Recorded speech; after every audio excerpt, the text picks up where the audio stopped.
Normalizer представлява едно много добро средство на SoundForge, което присъства доста време и е едно от най-използваните неща в SoundForge въобще. Normalizer може да бъде разделен на две части. Едната е Peak Normalize, другата е RMS Normalize. По какво те се различават? Peak функцията представлява нормализация на нивото, като ние можем да сканираме първоначалното ниво и когато го постигнем, това сканиране, може да видим какви са максималните нива в този участък или в целия файл, в зависимост от това дали имаме селекция или не. Например, сканираме този участък и задаваме нормализация. Когато направим нормализация по пик, ние може да видим единствено пиковото ниво, какво е неговата моментна стойност. Когато зададем нова стойност тук, ние можем реално да направим следното. Програмата, след като е изчислила моментното пиково ниво и в момента, в който сме задали крайното ниво, което искаме, тя прави разликата между тях и за тази разлика увеличава или съответно намалява нашия звук. По този начин ние виждаме как се промени. Още един път. Ако зададем примерно сега ново ниво,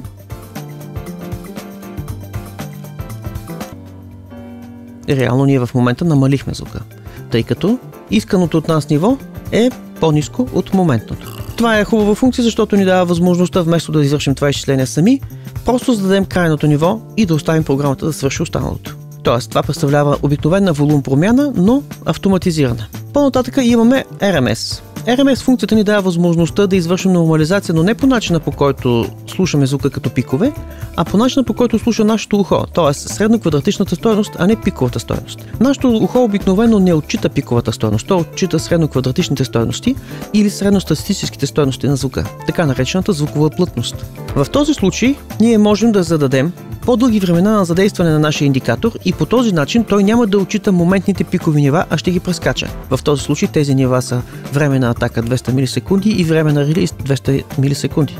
При тази ситуация, ако направим сканиране, виждаме, че пиковото ниво много се различава от RMS нивото. RMS нивото винаги, практически винаги, е по-малко от пиковото ниво. Това е така, защото пиковото ниво отчита най-силния пик, докато RMS нивото отчита средностатистическата стойност на звука, която винаги е по-ниска, защото тя представлява средно аритметично между по-силните и по-слабите нива. При това положение ние можем да направим нормализация на звука не само по пиково, но в този случай на RMS нивото или на плътността. Отчитайки факта, че тази плътност трябва да е по-малка, ние трябва да внимаваме и каква стойност задаваме. Ако, например, зададем същата стойност, каквато задавахме през пиковото ниво, нека видим какво ще се получи. Получаваме много силно ниво, което освен всичко друго е и изкривено, както виждаме, то е практически негодно за употреба в последствие. Защото ние реално сме превърнали горната част на вълновата форма в квадратна, т.е. тя вече няма пикове. Какво сме сгрешили? Сгрешихме това, че подведохме RMS нивото до нивото на пиковото. В тази ситуация пиковите нива стават прекалено големи и преминават над 0 дБ, което е и нашия резултат. Трябва, разбира се, да се залагат по-ниски стойности на RMS-а и тогава ще получим това, което ни е необходимо. Ето сега, ако например направим по-високо ниво,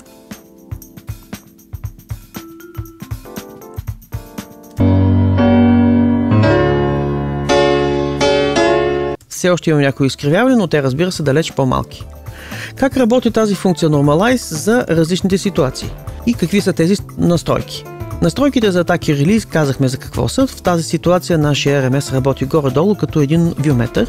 Най-добре е, ако нямаме идея какво точно искаме да постигнем с тях, да ги оставим в дефолтните им стойности, за да сме сигурни в това какво ще покаже нашата Normalize функция. Тази стойност тук показва дали искаме определени звуци, които са под определена стойност, да не се отчитат от нашия измервател, за да не взимат участие в общото измерване на звука. Това е полезно, защото звуците под определено ниво практически се отчитат от нашето ухо като шум и затова не трябва да бъдат отчитани от измервателя. Тази стойност е също така добре да бъде оставена в дефолтното си положение. Следващото нещо е Use Equal Loudness Contour. Това е използване на контур, който е подобен на Флечермансоновите криви, за да създадем по-музикално отчитане на пиковете. По подразбиране е по-добре това да остане изключено, макар че в някои случаи някои специалисти го предпочитат. Най-важната функция, която трябва всеки път да регулираме, в зависимост от това какво искаме, е какво да се случи, ако настъпи изкривяване. Какво имаме предвид? Казахме преди малко, че в някои стойности на RMS нивото, когато извършваме нормализация, в пиковите нива може да настъпи изкривяване. Тази функция е каквото предприеме програмата в този момент. Най-лошия вариант, разбира се, е да игнорираме това нещо, по този начин ще чуем изкривяването, като чухме преди малко. Следващия вариант е да нормализираме всички пикови нива до 0 дБ. Тогава също ще имаме изкривяване, но те ще бъдат по-малки. Ако искаме да бъдем максимално точни и да не пропускаме никакъв звук, който ще се промени по някакъв начин, тогава трябва да използваме Stop Processing и програмата да спре тогава, когато имаме някакво изкривяване. Обикновено се прилага Apply Dynamic Compression. Това е да приложим динамична компресия тогава, когато настъпят тези нива. Нека да видим как работи това. Ще сложим нарочно малко по-силно ниво от необходимото и ще видим как това работи.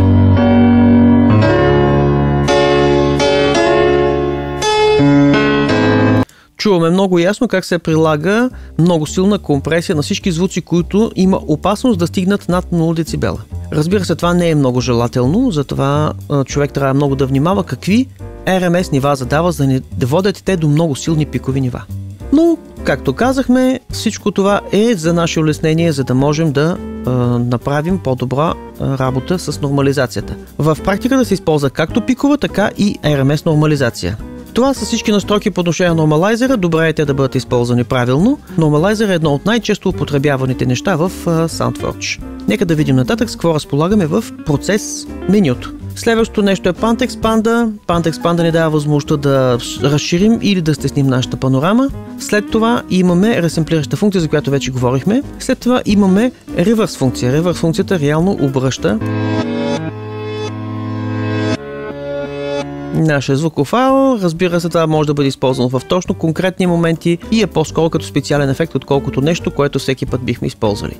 Едно от най-важните неща в последствие това е таймстретчът. Таймстретчът също така е едно от най-употребяваните неща в SoundForge. Какво представлява той?